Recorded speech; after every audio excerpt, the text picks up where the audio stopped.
Maggie. Oh my god! Fuck!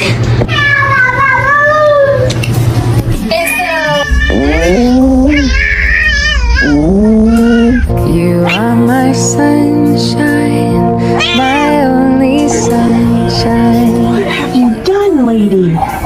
Should I get a dog?